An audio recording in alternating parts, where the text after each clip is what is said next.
time we saw your character, and in this film, we saw that she was a woman who did what she wants, went where she wanted to go, but still held on to her roots. And I felt it even more in this film. Can you tell me a little similarities with your character on that specifically? Because I've seen your travels, I've seen you doing your thing, so you seem very similar to your character. Can you talk about that? Yeah, I mean, I think every character I play, I borrow from myself to play. So, you know, I don't believe that I can be anyone other than different versions of myself. Okay.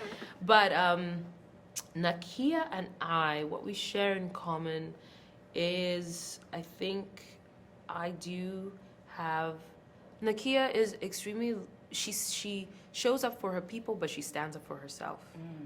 And I share in that. That's you. I love that. Well, we saw it even more in this film. You know, we can't say too much, but where she got, and just seeing her come back and really still have her own self-identity, but still connect with her roots. It was everything for me. No. I wanted to talk about legacy. I've been speaking with everyone about legacy. And the amazing legacy that Chadwick left behind. I went to Howard, and the performing arts school is named after him, but everyone is creating their own legacy in such an amazing way, and this film definitely is included in that.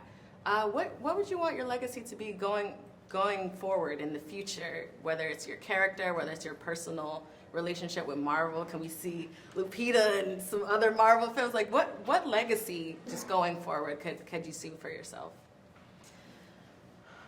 Well, I think I'm fueled by the desire to tell African story and to create, to encourage empathy from that, like the African story being a universal story, being a global story. And I think that's what Black Panther Wakanda Forever is about. That this perspective is not niche, it is actually human and accessible to people who are not of African descent. That is something I'm very, very passionate about. I want for this face, this skin, this spirit to be identifiable and relatable to people around the world. And so I would say that would be, I love being a part of this franchise because I feel it very much lends itself to what I want for my personal legacy. Yes, ma'am.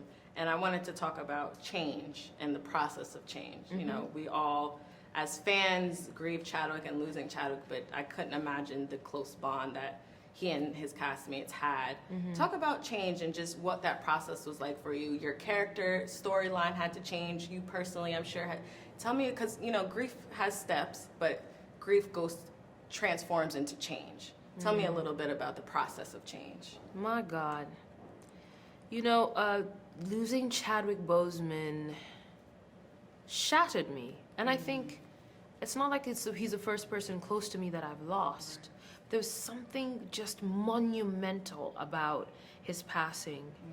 And I was disillusioned for a while. I really forgot what it meant to be, what it felt to be joyful. I remember taking a walk one day in the woods, and the sun was coming through the leaves and creating all this iridescence, and I just was void of joy. And that is a sight that would have renewed me, and I just thought, I don't know whether I'll ever feel joy again. But grief is a crazy thing, and time is a factor that really helps to bring about change when you are going through loss. And so allowing the space for my emotions to do what they were doing, to feel exactly what I was feeling at every second of what I was feeling, having the support going through it, and then time brought about a transformation in me that I did not think was possible.